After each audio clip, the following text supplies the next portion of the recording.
que isso tem a ver com a questão da verdade? O primeiro elemento já é isso, a verdade. Porque Deus colocou no homem a busca pela verdade. Se a verdade é relativa, se não existe verdade absoluta, acabou. Vamos buscar mais o quê? Não tem o que buscar. A verdade é relativa. Ah, professor, eu vou buscar a verdade relativa. Mas como assim? O que significa isso? Relativa a quê? Relativa a quê? Se ela é relativa, onde você está é verdade, onde o outro está é verdade, não tem que buscar nada, irmão. Acabou. Acabou a busca, acabou o caminho. Por isso que Jesus ele fala na Evangelho, caminho, verdade, vida. Acabou. Acabou, verdade. É relativa? Então, você não tem destino. Ah, destino é relativo. Como assim? Né? Em tempos modernos, chama o Uber aí com destino relativo. Acabou.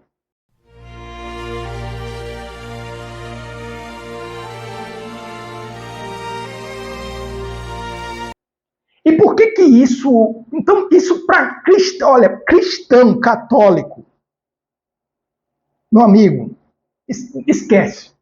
Esquece. Esquece, esquece, esquece, esquece, esquece, esquece. Esquece, esquece, esquece, esquece. Esquece. Se você acredita que a verdade é relativa, você não pode professar fé em Cristo. Professor, você não pode falar isso. Posso. No princípio era o verbo. E o verbo se fez homem. No princípio era o Logos. E o Logos se fez homem.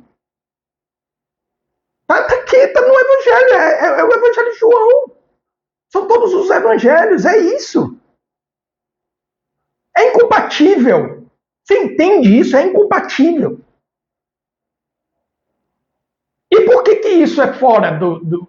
E, de novo, volto. É um dogma da verdade relativa. É um dogma moderno. Porque as pessoas não conseguem sustentar. Eu lembro quando eu estava lendo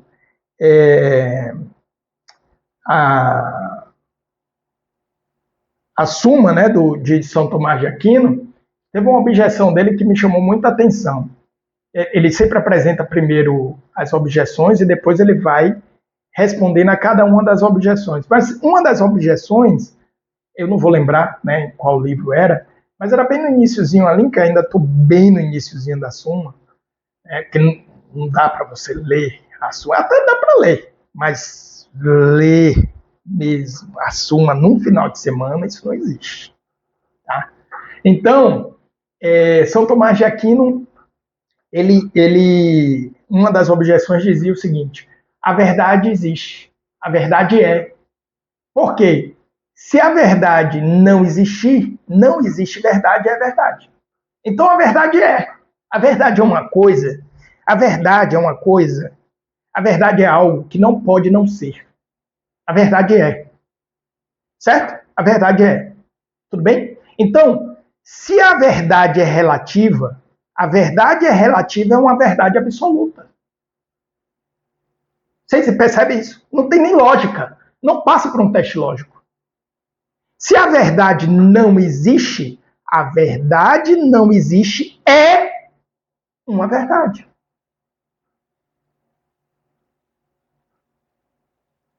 Ponto. Então não tem razão, não tem lógica. Isso é uma crença. Aí essa mesma sociedade me critica porque eu acredito que em sua infinita misericórdia Deus enviou o seu Filho único para me salvar. No seio da Virgem Maria. Deus, o onipotente, que tudo pode. Mas a verdade é relativa, está tudo certo. Aí você está sendo super lógico. Que é como nas aulas aqui à frente eu vou falar sobre a existência de Deus. Que Deus não existe. Então como é que eu posso afirmar que não existe verdade? Se eu afirmo que não existe verdade passa a ser uma verdade. Se eu afirmo que a verdade é relativa é uma verdade absoluta. Então eu crio um ciclo que se nega. E vivemos numa sociedade onde a razão ela tem sido esvaziada. De novo, ser racional antecede ser crente. E aí eu não estou dizendo racionalismo. Eu estou dizendo razão, buscador da verdade das coisas. Busco a verdade. Aqui me chama muita atenção uma experiência que eu tive com um padre amigo, que eu convivi no interior do Ceará, em Itapipoca. E ele era doutor em Santo Agostinho, né? Ele estudou fora, fez doutorado na filosofia, ele era doutor em filosofia agostiniana. E ele dizia isso para mim, ele dizia: Adailton, eu era muito jovem, um missionário muito jovem, ele dizia assim: Adailton, não tema a dúvida, não tema a dúvida. Toda vez que você tiver dúvida e buscar a verdade com sinceridade, toda vez que você tiver dúvida e buscar a verdade com sinceridade, quando a encontrar, encontrará a verdade, que é Jesus Cristo. Então, se eu tenho fé que Jesus é a verdade, toda vez que eu buscar a verdade com sinceridade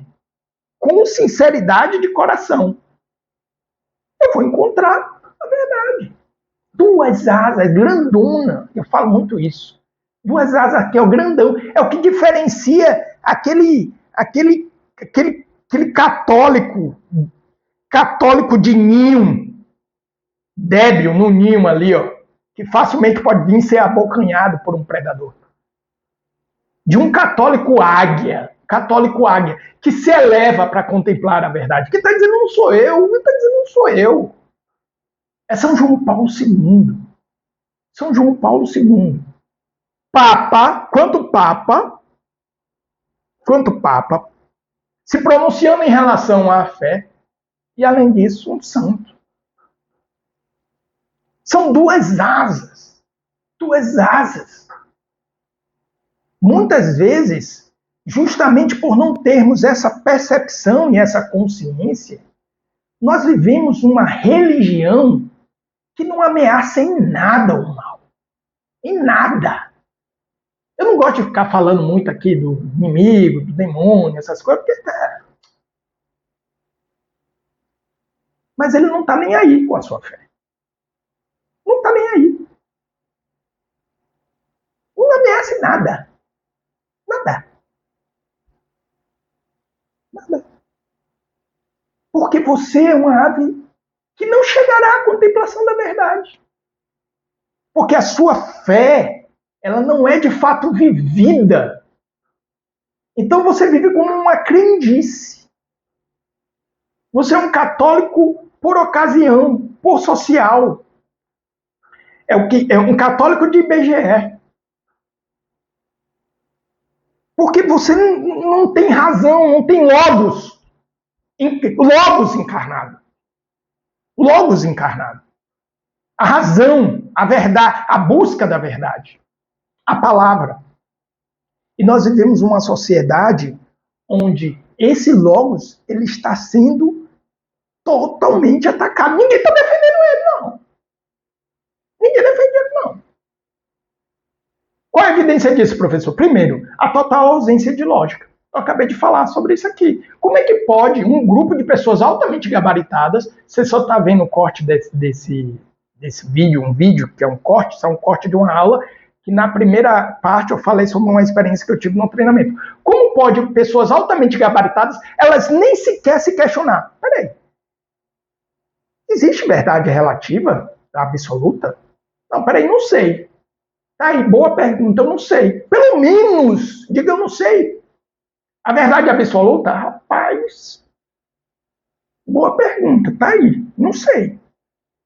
Seria mais inteligente, seria mais lógico do que dizer, não, a verdade é relativa. Pô, mas a verdade é relativa a uma verdade absoluta?